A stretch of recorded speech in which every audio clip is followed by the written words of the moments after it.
आज हम देख रहे हैं काइंड्स ऑफ मोडालिटी। मॉडल्स के तीन प्रकार होते हैं: epistemic modality, deontic modality and dynamic modality. हम इन तीनों को ही डिटेल से देखेंगे। Hello, I am Shamsher. Welcome back to my channel Mako English. I am here to help you master the English grammar. Today we are going to talk about kinds of modality in English. तो तीन तरह की modality हैं। तो सबसे पहले epistemic modality है, दूसरी डिओंटिक मोडालिटी है, तीसरी डायनामिक मोडालिटी है। ये तीनों ही ग्रीक नेम्स हैं। तो एपिस्टेमिक मोडालिटी की बात करते हैं पहले। स्पीकर का किसी घटना को लेकर जो ज्ञान है उस बेस पर वो अंदाज़ा लगाता है, वो देखता है कि लाइक्लीहुड ऑफ द इवेंट क्या है, उस घटना के घटने की संभावना क्या है। या तो वो उस घटना के बारे में पूरी तरह से आश्वस्त होता है और वो सर्टेनिटी के साथ कहता है, पक्के दृढ़ विश्वास के साथ कहता है कि ऐसा हुआ होगा, और उसके पास उस बात को कहने के लिए आधार हैं, सबूत हैं, साक्ष्य हैं जिनके बेस पर वो कह रहा है। अगर ऐसा है तो मोडालिटी स्ट्रांग है, परंतु या फिर वो सिर्फ अंदाज़ा लगा रहा होता है कि शायद ऐसा हुआ होगा, तो यहाँ पर वीक मोडालिटी है। परंतु एक बात ज़रूर है कि चाहे स्ट्रांग मोडालिटी का यूज करे, चाहे वीक मोडालिटी का यूज करे, यहाँ पर कहने वाला व्यक्ति उस घटना को सीधे तौर पर किसी भी तरह से प्रभावित नहीं कर रहा है, और वो सिर्फ उस घटना के होने के बारे में अंदाज़ा लगा रहा है कि ऐसा हुआ है या नहीं हुआ है, तो उसकी किसी तरह से भी प्रत्यक्ष भूमिका नहीं है। दूसरी मोडालिटी है डिओंटिक मोडालिटी। डिओंटिक का मतलब है कि यहाँ पर कहने वाला व्यक्ति सामने वाले व्यक्ति को बाइंड कर रहा है, बाध्य कर रहा है।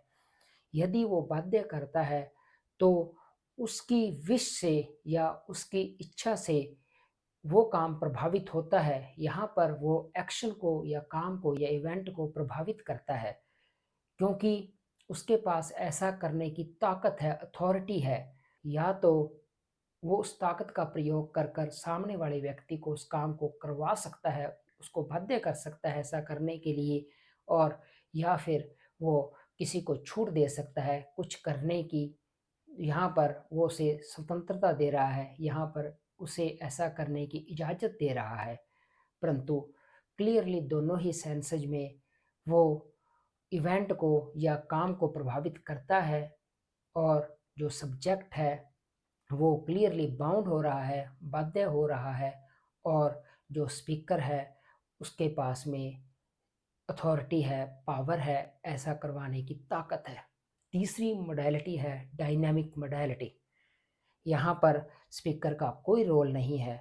यहाँ पर सब्जेक्ट की खुद की अपनी अंदर की विशेषताएं हैं, इंटरनल प्रॉपर्टीज हैं, या डिस्पोजिशन है, उसकी खुद की प्रवृत्ति है, जिसके कारण जो इवेंट है वो हो रही है। परंतु यहाँ पर वक्ता का या किसी बाहरी ताकत का कोई रोल नहीं है। ये क्लियरली इंटरनल है, आंतरिक है। ये या तो सब्जेक्ट की खुद की अपनी योग्यता है, या फिर उसका ऐसी विशेषता है, उसकी ऐसी प्रवृत्ति है कि वो ऐसा करता है, या फिर वो किसी काम को करने का इच्छुक है, या फिर वो कह रहा है कि वो ऐसा नहीं करेगा, वो इनकार कर रहा है। परंतु यहाँ पर सर्वे सर्वा करता है, सब्जेक्ट है। यहाँ पर स्पीकर का कोई रोल नहीं है। इस तरह के सारे यूजेज जो कि सब्जेक्ट की अपनी विल पावर, अपनी अंदर की जो उसके गुण हैं, उसकी अपनी प्रवृत्ति है, उसकी अपनी योग्यता है, उससे निकलते हैं। तो इस तरह की मोडालिटी को इंग्लिश लैंग्वेज में डायनामिक मोडालिटी कहा जाता है।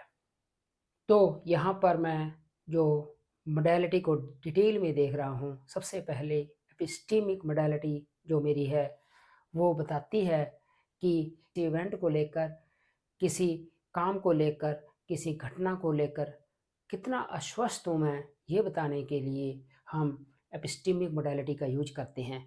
जैसे मैं कहूँ कि जो मेरा स्टेटमेंट है वो बता सकता है कि मेरे पास मजबूत आधार है उस बात को कहने के लिए, यहाँ पर मैं सर्टन हूँ कि ऐसा हुआ होगा, तो मैं मस्ट का यूज करूँगा।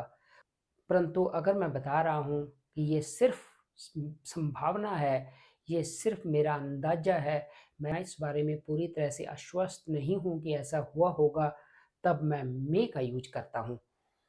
तो क्लियरली जो स्पीकर है वो इवेंट के होने या ना होने में किसी तरह से भी शामिल नहीं है। वो तो इवेंट के बारे में सिर्फ गैस लगा रहा है, वो उस काम के होने या ना होने के बारे में सिर्फ अंदाज़ा लगा रहा है।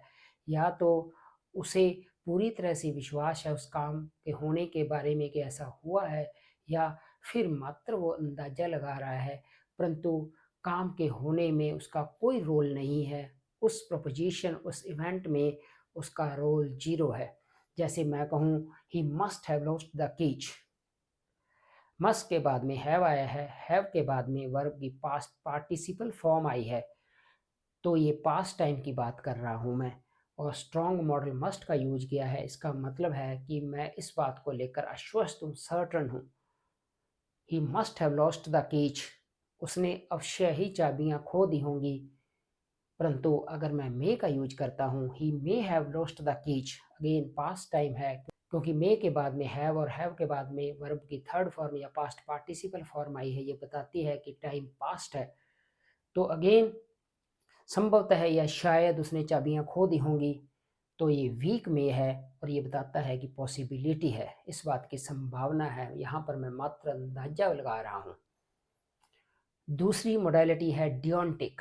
जैसा कि हमने देखा कि इसमें कोई व्यक्ति किसी दूसरे व्यक्ति को बाध्य करता है, यहाँ पर कहने वाला व्यक्ति किसी आदमी को बाध्य करता है या फिर उसे किसी काम को करने की छूट देता है, इजाज़त देता है, परमिशन देता है। यदि किसी काम के होने या ना होने में कहने वाले व्यक्ति का रोल है, वो एक अथॉरिटी है, उसके पास अधिकार है, वो इस काम को रोक सकता है या उस काम को करने की इजाज़त दे सकता है, तो क्लियरली वो उस इवेंट के होने में इन्वॉल्व है। कार्य के होने या ना होने में उसका क्लियर रोल है, उसका योगदान है। तो क्लियरली इस तरह की मोडालिटी में कहने वाला व्यक्ति या स्पीकर या बोलने वाला इस काम के होने या ना होने, या ये कहें कि उस कार्य को प्रभावित कर रहा है, क्योंकि उसके पास अधिकार है, अथॉरिटी है कि वो ऐसा कर सकता है। हम यहाँ पर देख रहे हैं कि या तो वो किसी को बाध्य कर सकता है कि उसे ऐसा करना ही पड़ेगा, या फिर किसी आदमी को छूट दे सकता है कि वो ऐसा कर सकता है। तो ये मेरी डियोंटिक मॉडल्स हैं। अगेन मस्ट स्ट्रॉन्ग है, ये बताता है कि ऑब्लिगेशन है, बाध्यता है, और मे वीक है, ये उस काम को करने की इजाज़त देता है। जैसे मैं कहूँ, you must attend the class, तो मैं सामने वाले व्यक्ति को कह रहा हूँ कि आप बाध्य हैं, आपको क्लास अटेंड करनी ही पड़ेगी, आपको क्लास में जाना ही पड़ेगा, आप इसके लिए बाध्य हैं।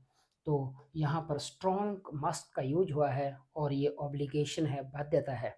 You may skip the lecture, तो यहाँ पर वीक में है, यहाँ पर मैं उसे परमिशन दे रहा हूँ, इजाज़त दे रहा हूँ कि तुम लेक्चर को छोड़ सकते हो।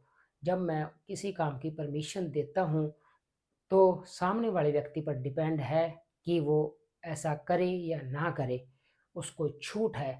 तो क्योंकि उसको छूट है, इसलिए ये वीक है, और वीक के लिए मे आता है। तो ये हमारी डियोंटिक मोडालिटी है।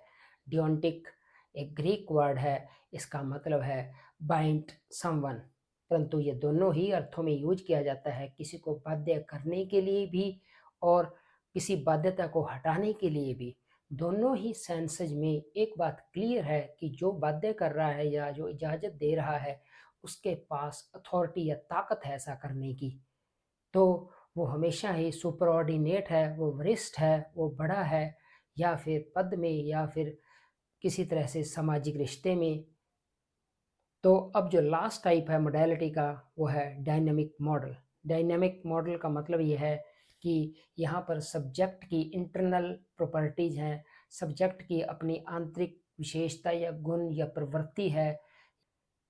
यहाँ पर किसी भी बात का ना तो अनुमान लगाया जा रहा है, ना किसी दूसरे को बाध्य किया जा रहा है, परंतु यहाँ पर हम सिर्फ ये कह रहे हैं कि उसके अंदर सब्जेक्ट रेफरेंट के अंदर या कर्ता की अपनी आंतरिक कोई विशेषता या गुण या उसकी योग्यता या दक्षता है, जिसको बताने के लिए हम मॉडल का यूज कर रहे हैं।